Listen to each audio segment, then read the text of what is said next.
ये महाभारत के काल की बात है। एक बार श्री कृष्ण और बलराम जी रास्ते से कहीं जा रहे थे। रास्ता काफी लंबा था। जंगल तक पहुंचते हैं कि रात हो जाती है। श्री कृष्ण को लगा कि रात में चलना सही नहीं होगा। उन्होंने बलराम जी से कहा, काम करते हैं, रात रात यहीं गुजार लेते हैं, सुबह फिर चल पड़ेंगे। बलराम जी ने कहा, पर यह जंगल है, मुझे नहीं लगता यहाँ रुकना सही होगा, और अगर रुकना भी है तो एक काम कर सकते हैं कि हम पहरा दें। पूरी रात है, नींद भी आएगी, तो थोड़ी देर के लिए एक व्यक्ति सो जाएगा, तब तक दूसरा पहरा देगा। थोड़े समय बाद दूसरा सो जाएगा तो पहला व्यक्ति पहरा देगा। श्री कृष्ण ने कहा, ये तो बड़ी अच्छी बात है। सबसे पहले बलराम जी पहरा देते हैं। श्री कृष्ण सो रहे थे। अचानक एक राक्षस आता है। राक्षस ने जोर से चिल्लाया। उस चिल्लाहट को सुनकर बलराम जी बड़े डर जाते हैं तो वो थोड़े छोटे हो जाते हैं। अब वो धीरे धीरे राक्षस आगे आ रहा है। वो जैसे जैसे आगे आ रहा है वो और जोर से चिल्ला रहा है। उसकी चिल्लाहट सुनकर बलराम जी और डर जा रहे हैं। अब बलराम जी जितना डर रहे हैं उनका आकार उतना छोटा होता जा रहा है और उस राक्षस का आकार और बड़ा होता जा रहा है। जब तीसरी बार उस राक्षस ने चिल्लाया, बलराम जी और छोटे हो गए और डर के मारे मूर्छा को प्राप्त हुए।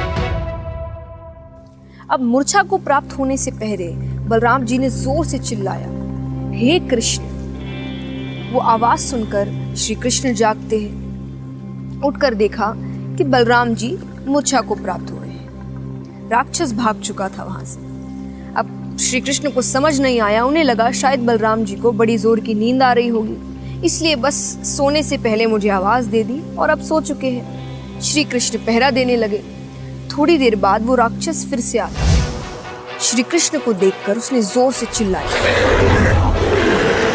श्री कृष्ण बिल्कुल नहीं घबराए, बल्कि बड़े ही प्रेम से पूछते हैं, अरे क्यों चिल्ला रहे हो? अब जब डरते नहीं हैं तो यहाँ पर श्री कृष्ण का आकार थोड़ा सा बढ़ जाता है और उस राक्षस का आकार थोड़ा छोटा हो जाता है।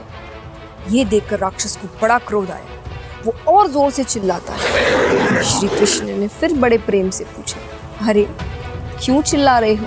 क्या दिक्कत है तुम्हें? यहाँ पर श्री कृष्ण और बड़े हो गए। वो राक्षस और छोटा होता गया और धीरे धीरे वो राक्षस बिल्कुल छोटा हो जाता है। श्री कृष्ण ने उसे हथेली में उठाया और अपने कमर पे कपड़े के साथ बांध लिया। सुबह होती है, बलराम जी उठते हैं। बलराम जी ने श्री कृष्ण से कहा, अरे तुम्हें पता है कल रात को यहाँ पर एक बड़ा सा राक्षस आया था। श्री कृष्ण ने कहा, बड़ा सा राक्षस?